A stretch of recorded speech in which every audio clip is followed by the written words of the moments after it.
get started. So this occasion, we are, this will be our last time in Genesis. We've been in Genesis. I know David was a little alarmed about Genesis because he kept reading these sections that he's still in Genesis and we're supposed to do the Bible in a year. Problem is that Genesis is so foundational that it really is necessary to do that. Now, the last time we ended with the binding of Isaac, sometimes called the sacrifice of Isaac.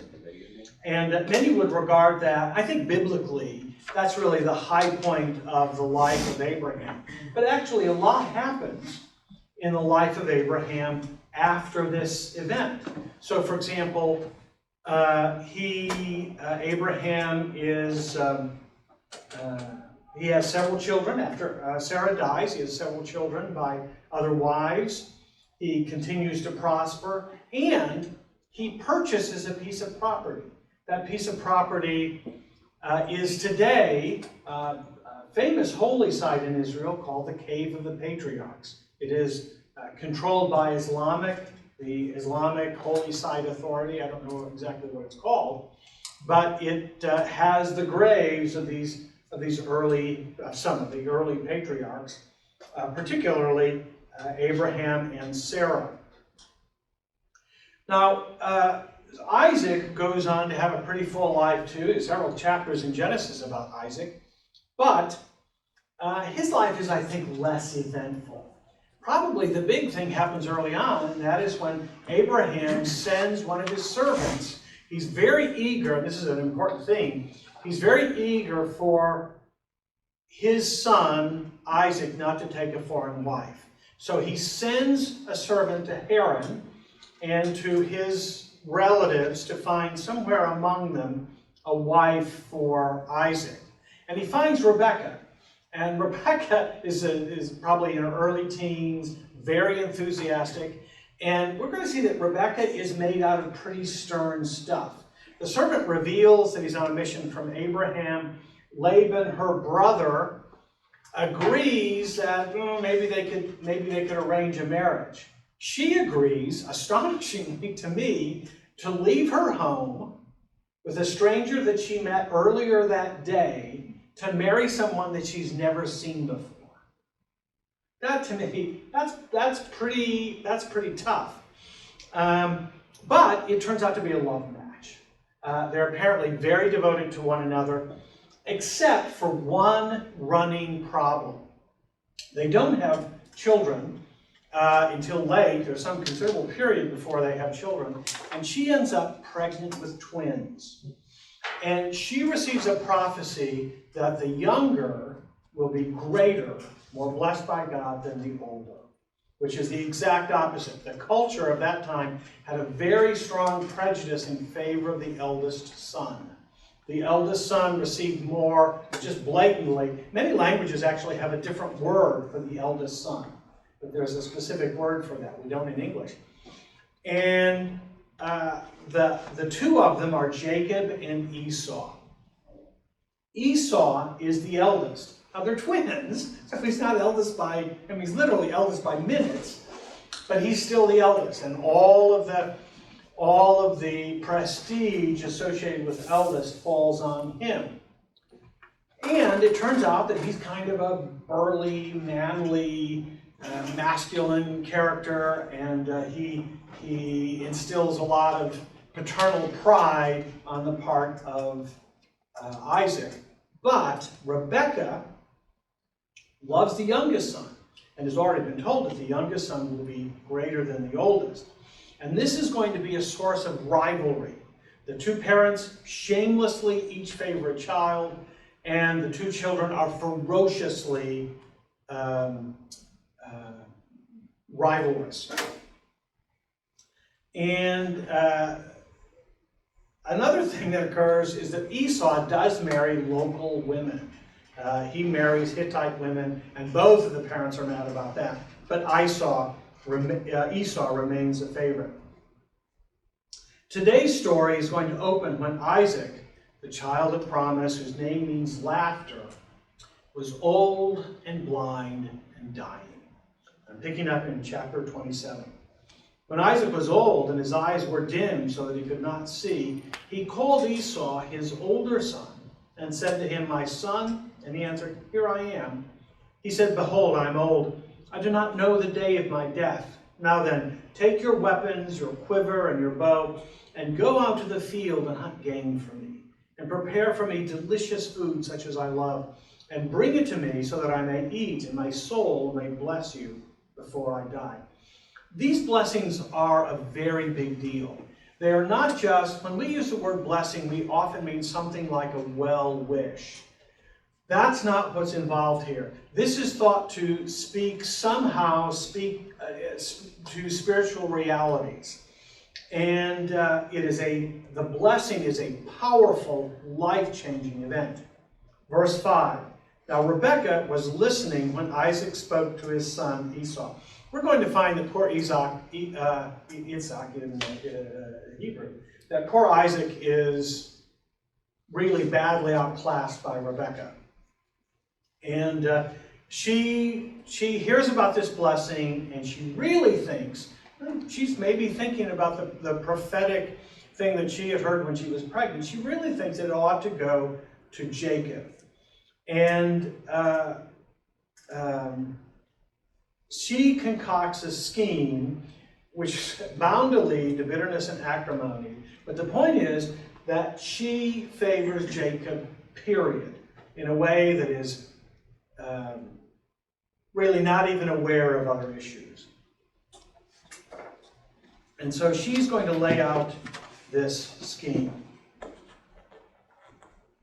And she describes, basically, she suggests that he disguise himself as Esau and go in, because his father is blind, and accept the blessing kind of under false terms.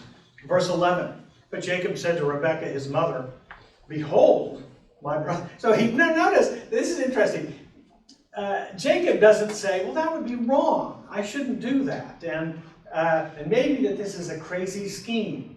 Instead, he says this, verse 11, but Jacob said to Rebekah, his mother, "Behold, my brother Esau is a hairy man, and I'm a smooth man. Perhaps my father will feel me, and I shall seem to be mocking him, and bring a curse upon myself rather than a blessing." So his objection is, this scheme might not work, and it might create problems, rather than be of benefit. His mother, now we're going to see, she is a tough cookie. Verse 13, his mother said to him, "Let your curse be on me, my son. Only obey my voice and go bring them to me." So he killed an animal. They prepared it as though it was game. And they decided to move forward with this scheme. So Isaac then is still in the tent. Jacob goes to him with his game under false pretenses. Verse 14, so he went and he took them and he brought them to his mother. And his mother prepared delicious food such as his father loved. Then Rebekah took the best garments of Esau, her older son. They're not only impersonating him, they're raiding his wardrobe, which were with her in the house, and put them on Jacob, her younger son. And the skins of the young goat she put on his hands. So he must have been all kinds of hairy. I mean, really, really hairy. If a goat skin is like how hairy he is, he must have been all kinds of hairy. There is a name for that. Some people have thought that he had a condition like hypertrichosis, or sometimes they call it hirsutism. These guys occasionally show up in sideshow carnivals. There was a famous guy named Jojo, the dog-faced boy, whose beard went up to his eyes. I don't know if that's true here, but anyway, some people have speculated. It seems unlikely to me, but maybe. It would explain the goats. Verse 18. So he went in, so now in disguise, he went into his father and said, "My father?" And he said, "Here I am. Who are you, my son?" So he's not quite sure. Jacob said to his father, "I'm Esau, your firstborn. I've done as you told me. Now sit up and eat of my game, that your soul may bless me." Isaac is already suspicious. There's something that seems off. Not many people who are blind are 100% completely blind. most can see something. And it may be that, there's this shadowy figure. He kind of looks right, but he doesn't quite look right. We're going to see that Isaac remains suspicious all through this whole process. Verse 20, he asks a question. He says, but Isaac said to his son, "How is it that you have found it so quickly, my son?" He answered, "Because the Lord your God granted me success." That's awful, by the way. When it says not to take the name of the Lord God in vain, I think that kind of thing is exactly what they have in mind. It's kind of pious talk. And so Isaac's still not satisfied. Verse 21, then Isaac said to Jacob, "Please come near that I may feel you, my son, to know whether you are really my son Esau or not." So Jacob went near to Isaac his father, who felt him, and he said, "The voice is Jacob's voice, but the hands are the hands of Esau." So Isaac is still saying, you told me you were Esau, and I don't believe you. He's still suspicious. And he correctly identifies Jacob's voice. Verse 23. So you can imagine Jacob, who's terrified that he's going to get a curse instead. Verse 23, and he did not recognize him because his hands were hairy like his brother's Esau hands. So he blessed him. So this is like an initial blessing, I guess. But there is a question, and I'm going to address it again in a minute. Why is it that Isaac allows himself to be fooled when he is clearly very suspicious? Why not just wait, do it another day, or do it later? Verse 24, and he just confronts him at this point. "Are you really my son Esau?" He answered. "I am." So he asks who he is. He questions the timing of the kill and the preparation of the food. He openly questions whether it's Esau. He says that he sounds like Jacob, and now he's still asking. Jacob at this stage is probably puzzled and relieved that his father, who doesn't seem to believe him, decides to bless him anyway. Jacob is just going to move forward with this. By the way, this is a good maybe place to point out that Jacob, who is chosen by God, is often a jerk. This is true of a lot of the patriarchs. They're not chosen by God because they're so great. There's a lot of evidence to that. They become great because God makes them that way. Verse 25. Then he said, "Bring it near to me so that I may eat of my son's game and bless you." So he brought it near to him, and he ate, and he brought him some wine, and he drank. Verse 26. Then his father Isaac said to him, "Come near and kiss me, my son." So he came near and kissed him, and Isaac smelled the smell of his garments. Some people are very conscious of smells, and I think this is commonly true in the Middle East. Muhammad said that smells were one of his 3 favorite things in the world. The other 2 were prayers and women. He loved smells. And we're not a very smell-conscious culture. Like in the Middle East, they say, if you want to have a really intimate conversation with someone, you say, "I want to smell their breath." To us, that doesn't sound good. But to them, that's just sort of normal. People have normal smells, and they don't worry about it. And so the smell maybe is what takes him over the top, although it's clear that he still has his doubts. Verse 26, then his father said to him, "Come near and kiss me, my son." And he came near and he kissed him, and Isaac smelled the smell of his garments and blessed him and said, "See the smell of my son is as the smell of a field that the Lord has blessed. May God give to you the dew of heaven and of the fatness of the earth, and plenty of grain and wine. Let peoples serve you and nations bow down to you. Be Lord over your brothers, and may your mother's sons bow down to you." I think this probably is extended family as well. "Cursed be everyone who curses you, and blessed be everyone who blesses you." In many ways, this is a transmission of the promise that had been given to Abraham. Verse 30, and as soon as Isaac had finished blessing Jacob, when Jacob had scarcely gone out from the presence of Isaac, his father, Esau, his brother, came in from his hunting. We can imagine them passing each other in the camp. And Esau's thinking, "I'm about to get the blessing that finally puts me over you." And Jacob is saying, I didn't. I won this little contest. Verse 31, he, that is Esau, also prepared delicious food and brought it to his father. And he said to his father, let my father arise and eat of his son's game, that you may bless me. His father Isaac said to him, who are you? He answered, I'm your son, your firstborn, Esau.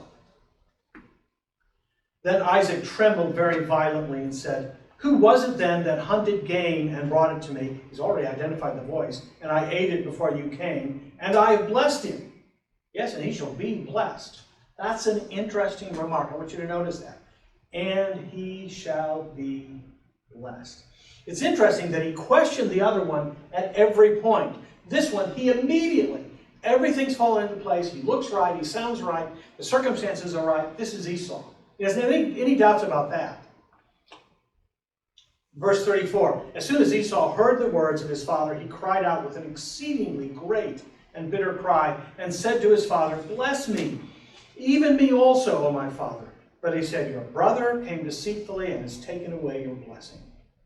Wow. Wow. This makes me think, though, of sort of a counterexample. Christ talked about his disciples. When he talked to his disciples and he sent them out, he said, when you stay with someone, bless them. Bless them. And if they are worthy of blessing, they will receive blessing.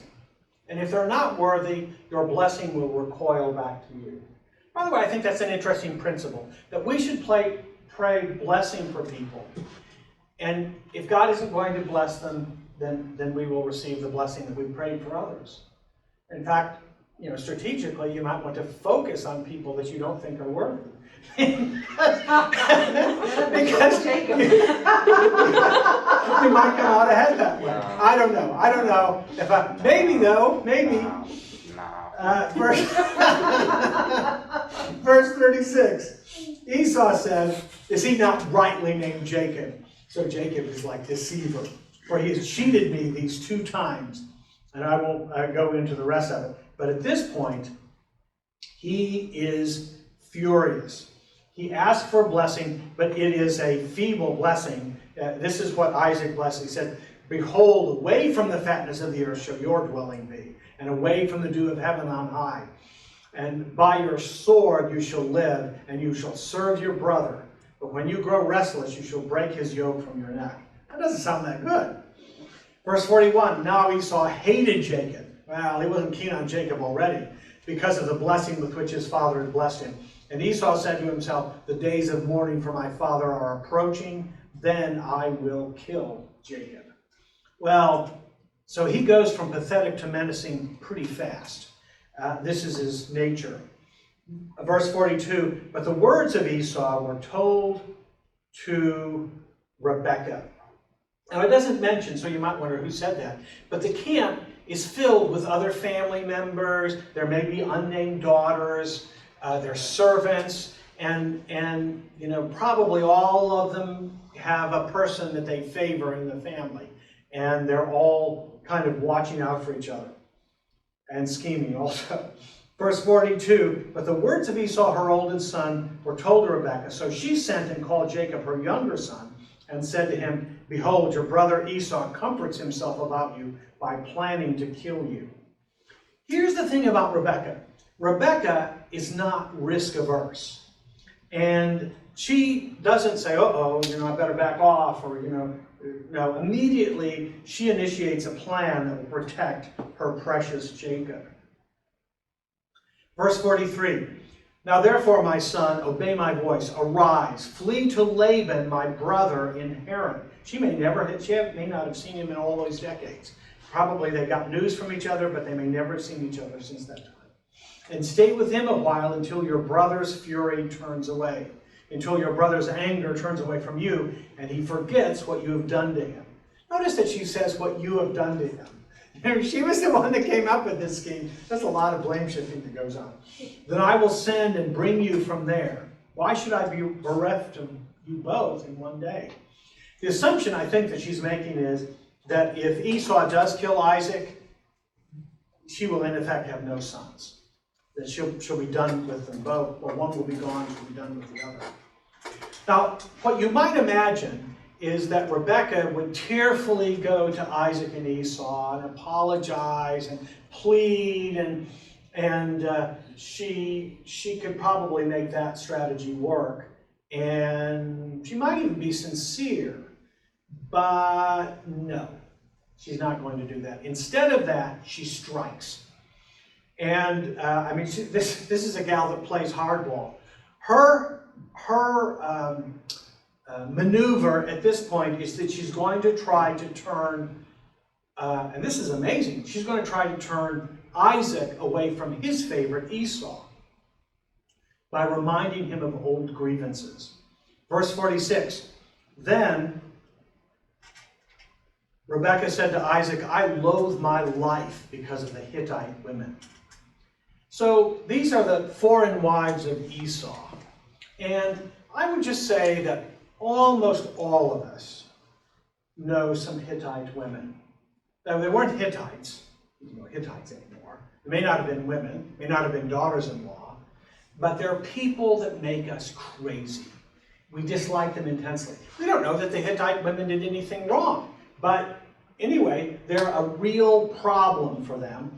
And Rebekah is going to remind him of old grievances he has against Esau. If Jacob marries one of the Hittite women like these, one of the women of the land, what good will my life be to me? I've seen a translation that says, I would rather die. I would rather die than that happens. Now, there's a lot of big, great spiritual truths that are found in the stories of the patriarch. Here's a little one. People constantly want to stir you up and want you to share their grievances. But, maybe you should look at their motives. Rather than just take up every grievance, we live in an age where grievances are celebrated.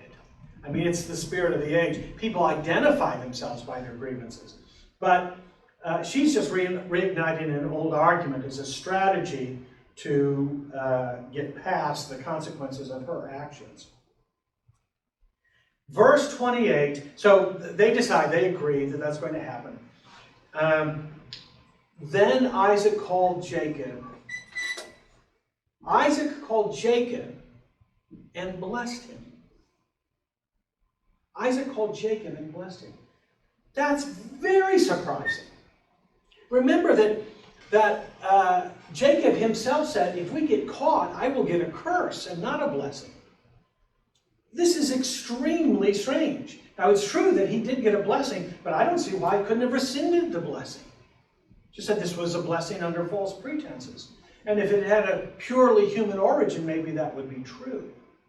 Hebrews 11:20 has a very peculiar verse, a verse that bothered me for many years. I would read it and it kind of made me angry. It says this, by faith, Isaac invoked future blessings on Jacob and Esau. And I would look at that and I would say, no, not by faith, not by faith. By fraud and by cruel manipulation. In what sense is that by faith? It seemed very, very strange to me. Well, part of the answer was when I figured out, or when I learned what faith is in the New Testament. Faith is not just belief. Just like salvation doesn't mean you've been rescued from some earthly peril. Faith is more than just having a belief. And this is a passage that I've read before, but I want you to see how it applies in this instance. This is from Romans 12. Paul is talking about spiritual gifts. For by the grace given to me, I say to everyone among you not to think of himself more highly than he ought to think, but to think with sober judgment, each according to the measure of faith that God has assigned.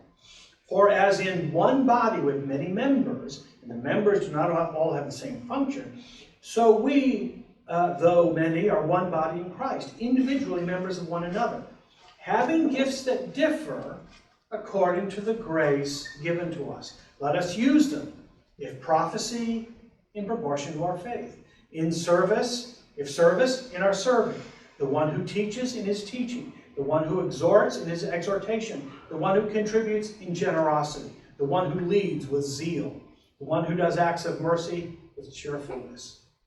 So he talks about a gift, and then he talks about the key central characteristic of the gift. What is the key central characteristic of prophecy? It's faith. It's faith. And if we look at prophecy, there's another passage that talks about prophecy in 2 Peter 1:20. For no prophecy was ever produced by the will of man, but men spoke from God as they were carried along by the Holy Spirit.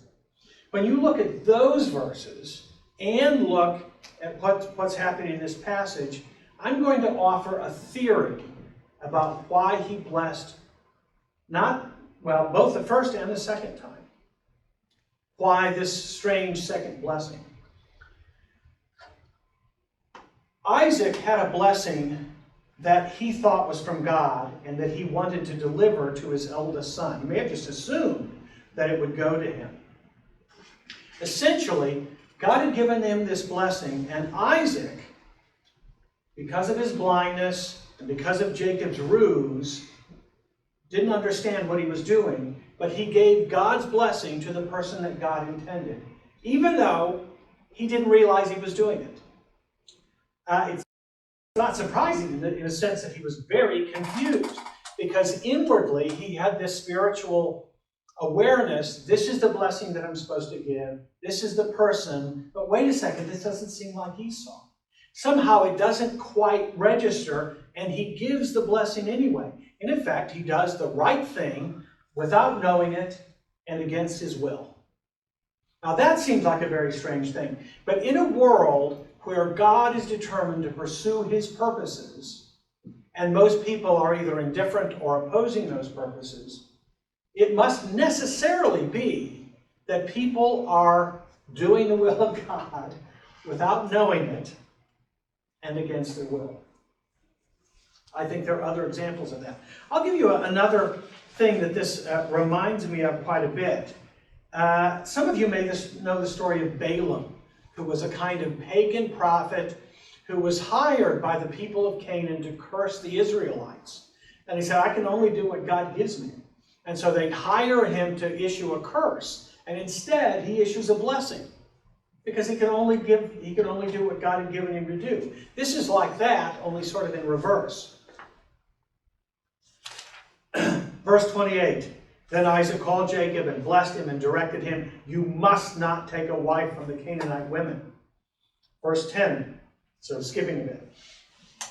Jacob left Beersheba and went toward Haran, so back to the old sort of ancestral homeland. And he came to a certain place, and he stayed there that night, because the sun had set. Taking one of the stones of the place, he put it under his head. Why that little detail? Why the fact that he's sleeping on a stone? Maybe it hints that he was really, really alone, that he left with such speed that he had almost nothing with him. We never hear about servants. The idea of him walking cross-country or even riding on a donkey over that vast distance is startling. And he must have been terrified. Going to a new place he didn't know anything about, undergoing the hazards of travel, under threat of death in the only home that he'd ever known. Verse 12, and he dreamed, and behold, there was a ladder set up on the earth, and the top of it reached to heaven.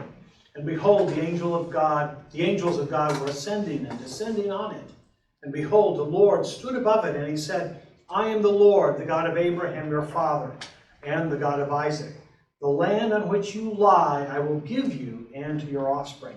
This is a lot like the blessing given to Abraham, except Abraham received that blessing when he arrived in Canaan.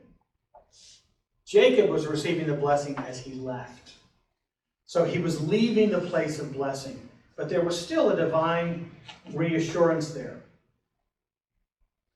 And he goes on, verse 15, for example, behold, I am with you, and I will keep you wherever you go, and I will bring you back to this land. In the end, this land is the land of promise. For I will not leave you until I have done what I have promised you. Verse 16, and Jacob awoke from his sleep and said, surely the Lord is in this place, and I did not know it. This is our common experience. People who are in turmoil and struggling, they would say, I didn't know God was in this circumstance, but I've discovered that he is. I think many people have that experience. Verse 17, and he was afraid. Probably afraid generally, but there is also something about us when we encounter God that is fearful. And he was afraid, and he said, how awesome in this place. This is none other than the house of God, and this is the gate of heaven. He didn't see any of that as he was traveling there. Now I'm going to give you a summary. He makes his way, he joins up, he finds Haran, and he also finds his uncle Laban, who is also an unsavory character. He meets Rachel, who is one of the daughters. She's probably in her early teens, and he kisses her and weeps. He's probably just so overwrought with emotion. And she eventually, Laban takes him on, and he works for Laban for a while. And he finds out, Laban, who is really a sorry character, Laban finds out that on the one hand, Jacob is doing really good, and on the other, that he's very interested in his daughter Rachel. Verse 13, as soon as Laban heard the news about Jacob, his sister's son, he ran to meet him and embraced him and kissed him and brought him into the house. Reading on to verse 15, then Laban said to Jacob, because you are my kinsman, should you therefore serve me for nothing? Tell me, what shall your wages be? Now, Jacob is already proven to be useful, and so it sounds like Laban wants to retain him. It sounds generous, but we're going to find that Laban is really not a generous guy. Verse 16, now Laban had 2 daughters. The name of the older was Leah, the name of the younger was Rachel. Leah's eyes were weak, but Rachel was beautiful in form and appearance. This seems like a really unfair comparison. It's like, Joe was really athletic, but so-and-so was a stutterer. Well, they're different things. And we're going to see that maybe the difference between Leah and Rachel was not as great as people sometimes imagine. But anyway, that's the way people apparently thought of them. Leah's a sad case. Leah is an unfortunate person in most respects. Verse 18, Jacob loved Rachel, and he said, I will serve you 7 years for your younger daughter Rachel. Laban said, it is better that I give her to you than I should give her to any other man. Stay with me. Some of you may be thinking, oh, wait, aren't these cousins? Yes, they are. In fact, in many places in the world, still in the Middle East, cousin marriages are not unusual. The issue there is consanguinity, is what it's called. We're not going to take it up. Maybe we could take it up later, I guess, because it's in the Old Testament law. But if you don't have sort of a backlog of hidden genetic defects, it's actually not that dangerous. But anyway, that's what happened. So Jacob served 7 years for Rachel, and they seemed to him but a few days because of the love that he had for her. He is just utterly smitten. Verse 21, then Jacob said to Laban, give me my wife that I may go into her, for my time is completed. So Laban gathered all the people of the place, and he made a feast. But in the evening he took his daughter Leah and brought her to Jacob, and he went into her, so into a tent presumably. 25, one of the most awkward moments in the Bible. And in the morning, behold, it was Leah. Yikes. Wrong bride.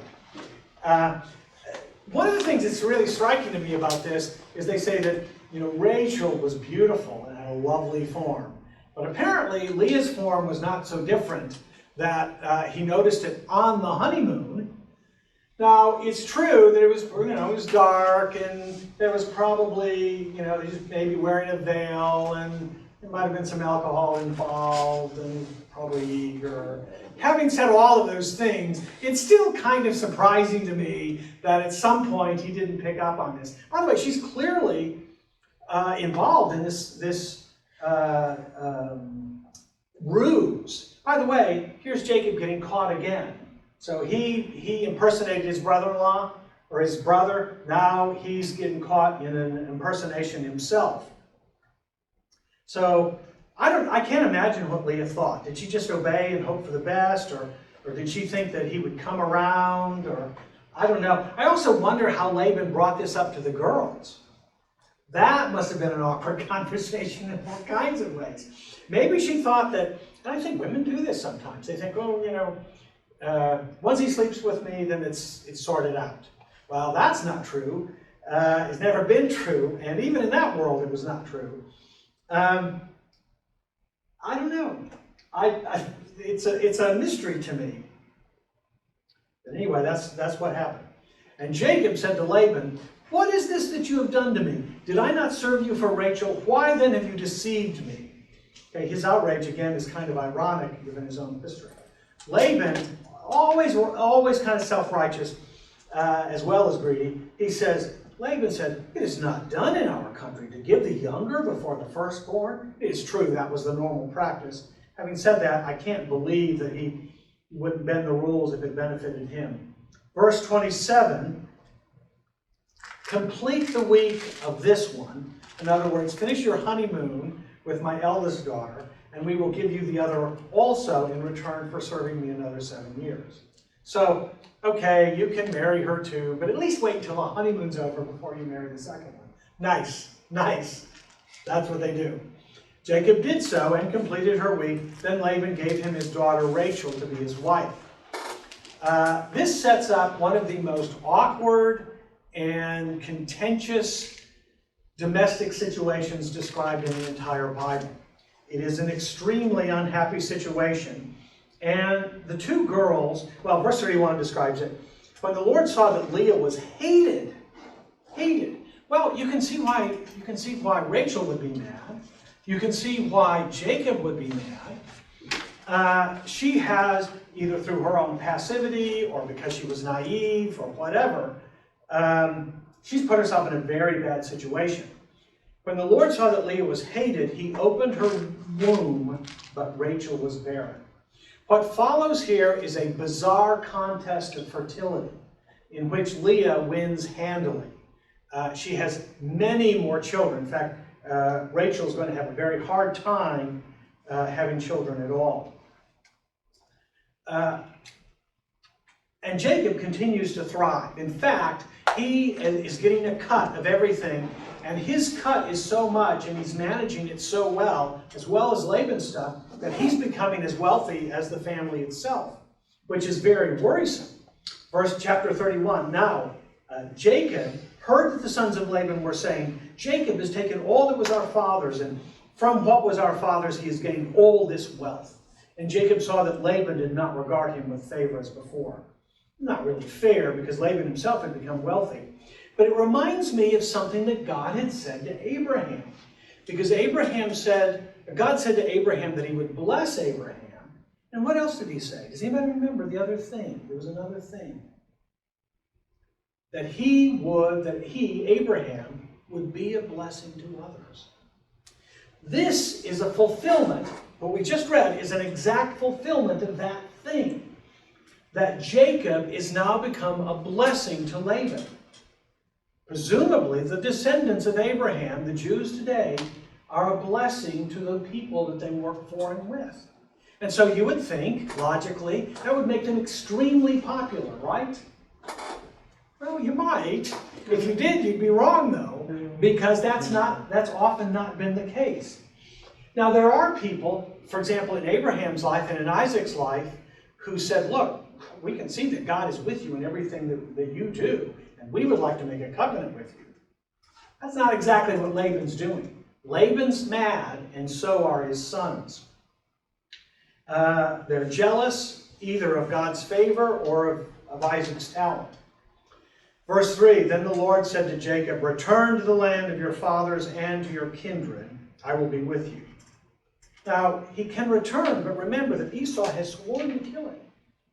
And so this is a hazardous thing. So he brings the girls together and the other members of his camp, and he explains the situation. And he recounts all the ways that he's been cheated, all the ways that they treated him wrong. And the girls themselves, verse 14, then Rachel and Leah answered and said to him, "Is there any portion or inheritance left to us in our father's house? are we not regarded by him as foreigners? For he has sold us, and he has indeed devoured our money. So their alliance by this time has shifted. By the way, I think to see the two girls in agreement must have been very striking for Jacob. Like, finally, they agree about something. And I didn't describe all of the ins and outs of that situation. Verse 17, so Jacob arose and set his sons and his wives on camels. There's a lot of discussion about the camels in the patriarchs. Some people say that they didn't have camels, but there is evidence of camels. They've actually found evidence. For some reason, it doesn't show up in the ark, and they don't mention them except in a few places.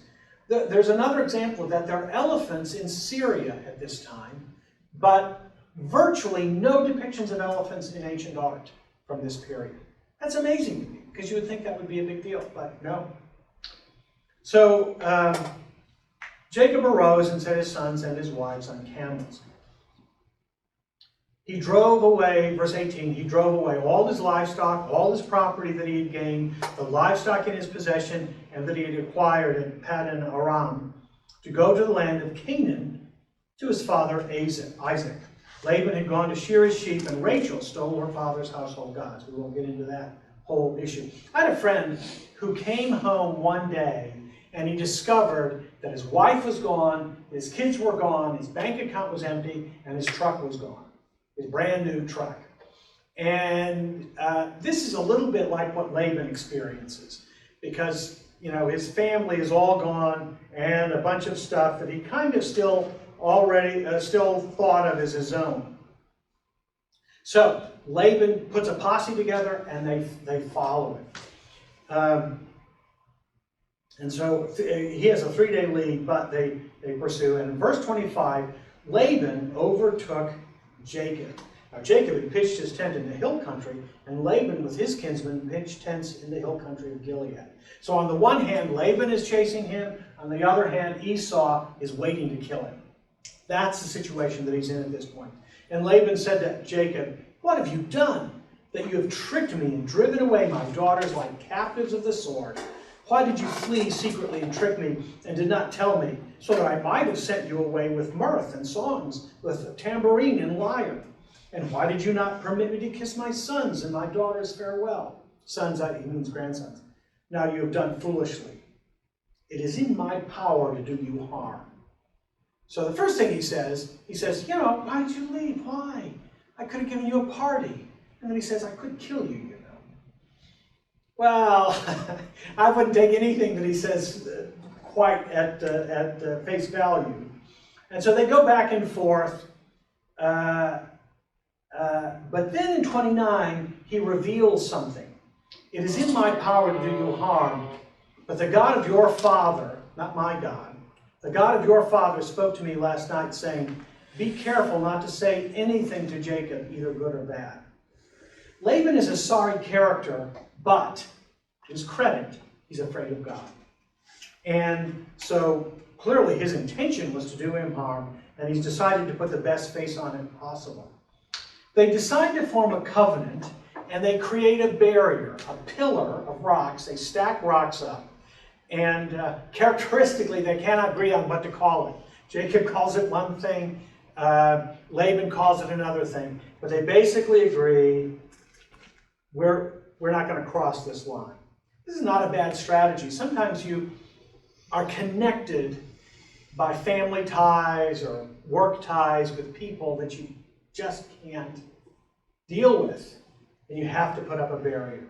That's what they do, and it is probably a wise strategy in lots of ways. 55. Early in the morning, Laban arose and kissed his grandchildren and his daughters and blessed them. Then Laban departed and returned home. I didn't hear anything about a kiss for Jacob. Verse 32, Jacob went on his way, and the angels of God met him. So he has a series of kind of visionary encounters. Verse 3, and Jacob sent messengers before him to Esau, his brother, in the land of Seir, the country of Edom, instructing them, "Thus you shall say to my lord Esau, thus says your servant Jacob." So he's really trying to make favor so that he doesn't face disaster. I have sojourned with Laban and stayed until now. I have oxen, donkeys, flocks, male servants, female servants. I've sent to tell you, my Lord, in order that I might find favor in your sight. So it calls him Lord, kind of the equivalent of Signor. But he also says, I'm powerful now. I'm not just an individual. But he's also tries to be as ingratiating as he can be. He doesn't know what Esau's attitude is. Verse 6, he gets a hint. And the messengers returned to Jacob, saying, we came to your brother Esau, and he is coming to meet you, and there are 400 men with him. Then Jacob was greatly afraid and distressed. Well, he needed to be. He had every reason to be. He didn't say, oh yeah, we had problems. I've forgotten all of that. No, Esau didn't say anything like that. He doesn't say anything, and then he puts together a group of 400 men and heads Esau's way. Jacob divided the people who were with him and the flocks and herds and camels into 2 camps, thinking if Esau comes to one camp and attacks it, then the camp that is left will escape. So he's looking at the possibility of extermination or the theft of everything that he owns, which amounts to the same thing. And Jacob said, O God of my father, Abraham, and God of my father Isaac, O Lord, who said to me, return to your country and to your kindred, that I may do you good. Jacob's prayer is a beautiful prayer in many ways. It's desperate. He marvels, he reminds God of his past marvels and reminds himself in the process. And he also quotes back God's word to him. I've gotten into the habit of praying passages right out of the Bible. I often will write down verses that I think are particularly of interest, and I actually either apply them to me or sometimes they apply automatically. And I quote those as part of the prayer. I think it's a good way of shaping your prayer. I think God finds few things more persuasive than to hear his own words back to him. And it's a way of aligning ourselves with his purposes. And so now he faces this prospect of meeting his brother. Verse 22, now he's alone at this point. He's divided them up into different camps. Verse 22, the same night he arose and took his 2 wives, his 2 female servants, and his 11 children, and crossed the ford at Jabbok. He took them and sent them across the stream and everything else that he had. And Jacob was left alone. Great things sometimes happen when we are alone, whether we choose to be or not, when we are alone with God. You think of Moses on Horeb, you think of Elijah on Horeb, Gideon was alone when he met the angel of the Lord. Christ went by himself into the wilderness. It just seems to be a common pattern. People were never really alone, and I don't mean entertaining yourself, but really alone, I think have missed opportunities to be with God.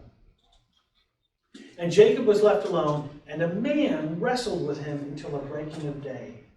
So from evening until morning. I used to wrestle. That was my sport in high school. It's the longest 6 minutes in sports. It is brutal. And to imagine doing that through an entire night is incredible. Now, do we believe that God could not have defeated Jacob? Of course he could. Of course he could. Is there an element of theater in this? Yes. Yes. But that's true of any communication. I mean, your speech, your intonation, your gestures, all of those in different ways are kind of theater. Wouldn't be surprising if it would be more with God. Verse 25, when the man saw that he did not prevail against Jacob, he touched his hip socket. That sounds very gentle, doesn't it? And Jacob's hip was put out of joint as he wrestled with him. It's an extraordinarily painful injury. Then he said, let me go, for the day is broken. But Jacob said, I will not let you go unless you bless me. Jacob has been demanding a blessing for years. He's lied and manipulated. He impersonated his own brother. He worked hard. He used magical tricks. We didn't talk about that to make it work. And yet, God had declared that he would be blessed before his birth. Jacob had spent his entire life trying to gain a blessing that God had already promised. This raises all kinds of questions about predestination and human agency, because it raises the question of why couldn't he have just said, oh, God's going to bless me, so I can just lay back and live any way I want to, and God's going to bless me. Well, maybe, but I don't think so. I don't think that God's predestination eliminates the importance of our effort. But how those two things fit together, I don't know. It is a question that we are going to run into on a regular basis. Verse 27, Jacob and the stranger are still wrestling. And he said to him, what is your name? And he said, Jacob. Then he said, your name shall no longer be Jacob, but Israel. For you have striven with God and with men and have prevailed. Now first, it's funny, because he's prevailed. Has he prevailed? Because it seems to me like he just ran away from Haran. And he's pleading with his brother not to kill him. And has he prevailed against God? I think he's on the floor with his hip out of joint. Doesn't sound like he's prevailed. There's something, this sounds kind of ironic, sarcastic even. But I want to talk about the name change. The name Jacob is deceiver. Israel is he who struggles with God. Israel begins as the name of the man. We're going to hear him called Israel from here on to the end of Genesis. He ends up having 12 sons. Those 12 sons eventually become the 12 tribes. So they're called the 12 tribes of Israel. You could say the tribes of Jacob, and there are places where that happens. Eventually that becomes a nation. And many centuries later, that term, Israel, is going to be applied to a new people of God under a new covenant. And that is the covenant mediated by Christ. Those people who are not by birth connected with Israel at all are called Israel. They are not descendants of Abraham, or not most of them anyway, although some are. Instead, I think that term Israel does refer to the typology of the nation of Israel, but it also refers to the man Israel. The people of God in this new covenant are also people who are wrestling with God, who struggle with blessings that they have received, so declarations of blessings that they've heard and they have not yet received.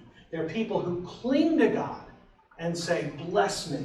Who say, you've told me that you'll bless my calling. Tell me what my calling is. You've told me that you will give me peace, and yet I feel anxiety. You've told me that I'll be righteous, but I know that I'm not. These are the kinds of things that every generation of God's people has struggled with.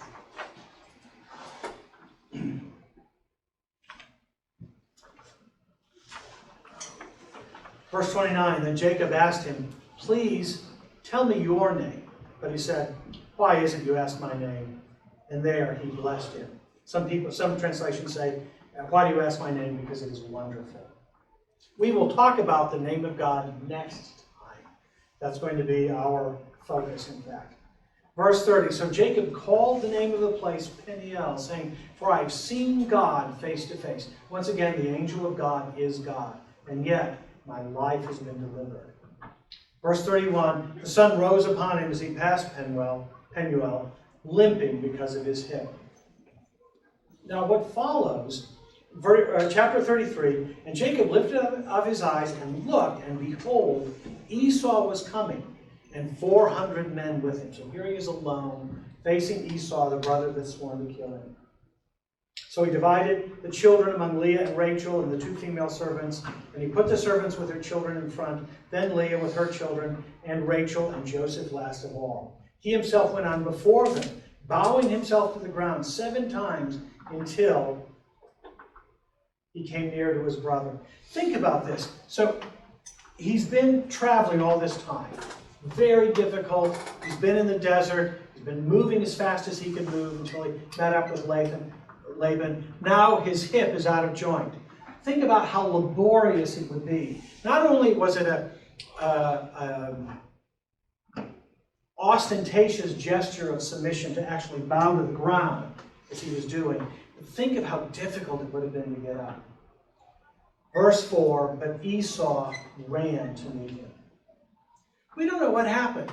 Maybe Esau changed his mind along the way. Or maybe Esau saw his brother, his twin, and remembered other things. And he was pathetic. He looked like a broken man, hobbling along, struggling to get up and to move, doing his best to offer submission, and